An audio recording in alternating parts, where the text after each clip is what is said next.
Alien mercenaries surrendered at the sight of human special forces. The galaxy was a dangerous place, especially for those who couldn't defend themselves. The Zorith system, a remote cluster of planets rich in rare minerals, had become a battleground for warring factions and opportunistic mercenaries. The native Zorathians, a peaceful but technologically primitive species, were caught in the crossfire. Their pleas for help had gone unanswered, until humanity stepped in. Humans were newcomers to the galactic stage, but they had quickly earned a reputation for their tenacity and resourcefulness. When the Zorathians' distress signal reached Earth, the United Terran Alliance, UTA, decided to intervene. Not out of altruism, but because the Zorith system was strategically valuable. A small contingent of human forces was dispatched, led by a team of elite special operatives known as the Shadow Company. The Shadow Company was legendary even among humans. They were the best of the best, trained for missions that required precision, stealth, and overwhelming force. Their exploits were the stuff of whispered rumors and awestruck tales. But to the rest of the galaxy, they were an unknown quantity. The mercenaries occupying the Zorith system were a brutal bunch.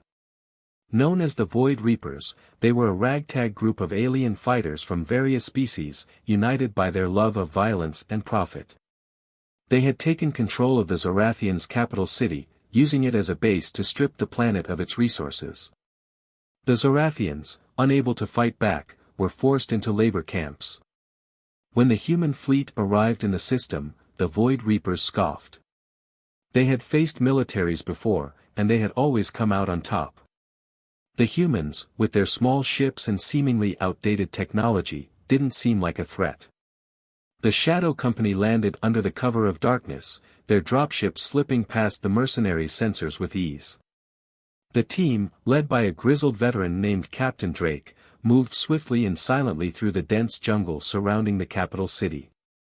Their mission was clear: infiltrate the city, free the Zorathians, and eliminate the mercenary leadership.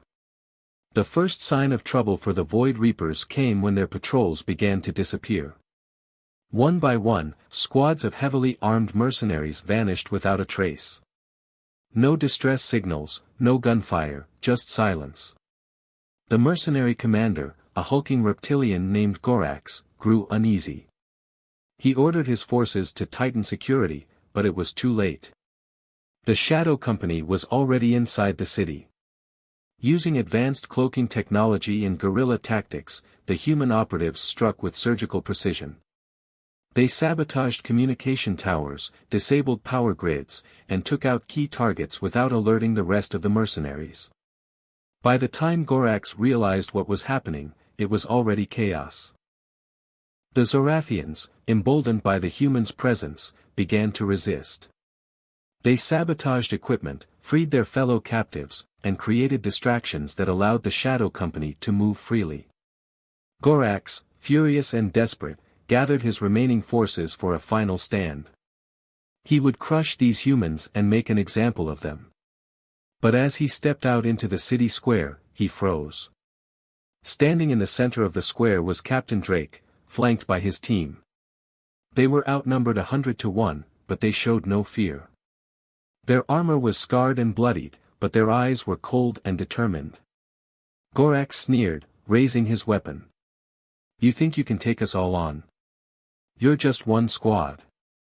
Drake didn't respond. Instead, he activated a holographic projector, displaying a live feed from orbit. The human fleet, though small, had positioned itself perfectly. Their ship's weapons were locked onto the city, ready to fire at a moment's notice. "You have two choices," Drake said, his voice calm but firm. "Surrender, or we wipe you off the map." The mercenaries hesitated. They had faced many enemies, but none like this. The humans weren't just fighting to win, they were fighting to protect. And that made them far more dangerous than anyone the Void Reapers had ever encountered. One by one, the mercenaries lowered their weapons. Gorax, realizing he was defeated, let out a roar of frustration but ultimately dropped his weapon. The Shadow Company had done the impossible. They had taken down an entire mercenary army without firing a single shot in the final confrontation. But as the Zorathians celebrated their freedom, Drake knew this was just the beginning. The galaxy was vast, and there were always more threats lurking in the shadows. And humanity would be ready. The liberation of the Zorath system sent ripples across the galaxy. News of the Shadow Company's victory spread like wildfire, and for the first time, the Void Reapers were seen not as invincible predators, but as vulnerable prey. The mercenaries who had surrendered were taken into custody, their weapons confiscated and their ships impounded. The Zorathians, grateful but wary, began rebuilding their shattered world under the protection of the human fleet. But not all of the Void Reapers had been captured. Gorax, the mercenary commander, had managed to escape during the chaos. With a handful of loyal followers, he fled to the outer reaches of the system, vowing revenge. He knew he couldn't defeat the humans head-on, but he wasn't planning to fight fair. Meanwhile, Captain Drake and the Shadow Company were hailed as heroes. The UTA, eager to capitalize on their success, ordered them to remain in the Zorath system to ensure stability.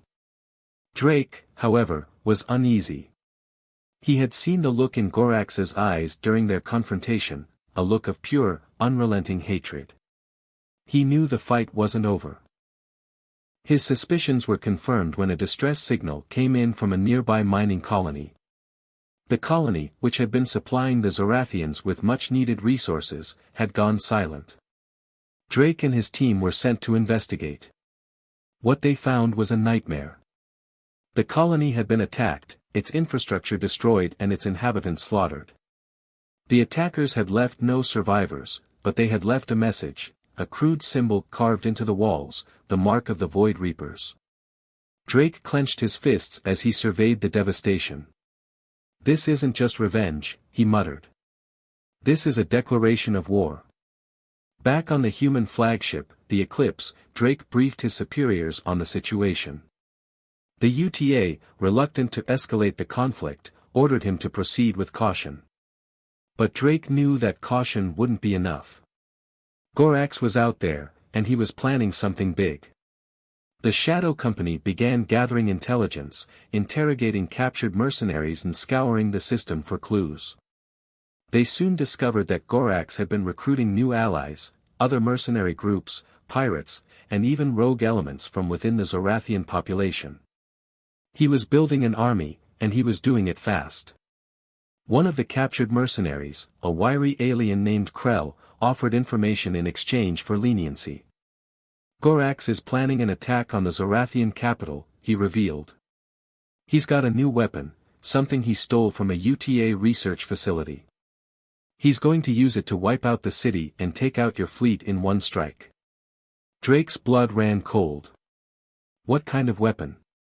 Krell hesitated, then said, "A singularity bomb. It creates a temporary black hole. Nothing can survive it." The room fell silent. A weapon of that magnitude could destroy not just the city, but the entire planet. Drake knew they had to act fast. The Shadow Company launched a daring raid on Gorax's hidden base, located deep within an asteroid field. The mission was fraught with danger, but they had no choice.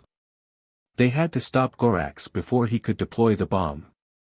The raid was a success, but it came at a cost. The Shadow Company managed to destroy the bomb and cripple Gorax's operations, but they suffered heavy casualties. Drake himself was injured, taking a plasma blast to the shoulder during the final confrontation with Gorax. As the team regrouped and prepared to return to the Eclipse, Drake received a transmission from Gorax. The mercenary commander's face appeared on the screen, his reptilian features twisted into a sneer. "You think you've won, human?" Gorax growled. "This isn't over. I'll see your kind wiped from the galaxy, even if it's the last thing I do." Drake stared at the screen, his expression grim. "You're welcome to try," he said. "But you'll regret it." The transmission ended, and Drake leaned back in his seat, exhausted but determined. He knew Gorax would keep coming, and he knew the Shadow Company would have to be ready. But for now, they had won. The Zorith system was safe, and the galaxy had seen what humanity was capable of. And that was enough. The destruction of Gorax's singularity bomb had bought the Zorith system some time, but Captain Drake knew the fight was far from over. Gorax was still out there, and his hatred for humanity had only grown. The Shadow Company had dealt him a significant blow, but a wounded predator was often the most dangerous. Drake's shoulder ached as he reviewed the latest intelligence reports. The Void Reapers had gone underground, scattering across the system and beyond.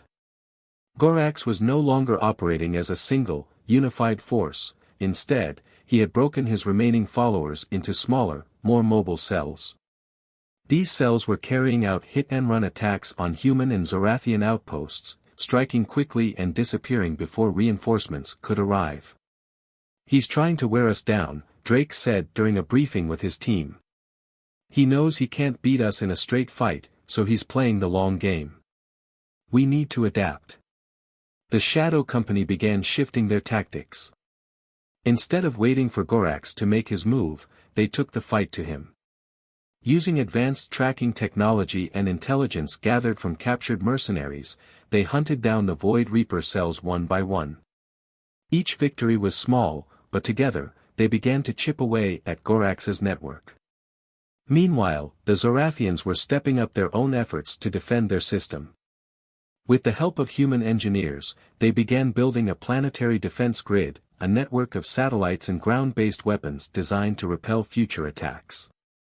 The Zorathians, once passive and helpless, were learning to fight back. But Gorax wasn't idle. He had been quietly amassing resources, gathering allies, and planning his next move. His hatred for humanity had consumed him, and he was willing to do whatever it took to destroy them, even if it meant sacrificing himself in the process. The final confrontation came when the Shadow Company received a tip about Gorax's location. The mercenary commander had set up a hidden base on a remote moon, using it as a staging ground for his next attack. Drake knew this was their chance to end the threat once and for all. The mission was risky. The moon was heavily fortified, and Gorax had surrounded himself with his most loyal followers. But the Shadow Company had faced worse odds before. Under the cover of darkness, the team infiltrated the base. They moved like shadows, slipping past guards and disabling security systems with practiced ease. But as they neared Gorax's command center, they were met with heavy resistance. The firefight was intense. Plasma bolts and bullets filled the air as the Shadow Company fought their way through waves of mercenaries. Drake led the charge, his injured shoulder screaming in protest with every movement. But he pushed through the pain, driven by the knowledge that this was their last chance to stop Gorax. Finally, they reached the command center. Gorax was waiting for them, his massive frame silhouetted against the glow of holographic displays. He turned to face Drake, his eyes burning with hatred. "You're too late, human," Gorax snarled. "The attack is already underway. Even if you kill me, you can't stop it." Drake stepped forward, his weapon raised. "We'll see about that." The two leaders clashed in a brutal hand-to-hand fight. Gorax was stronger, but Drake was faster and more agile. They traded blows, each one fueled by desperation and determination.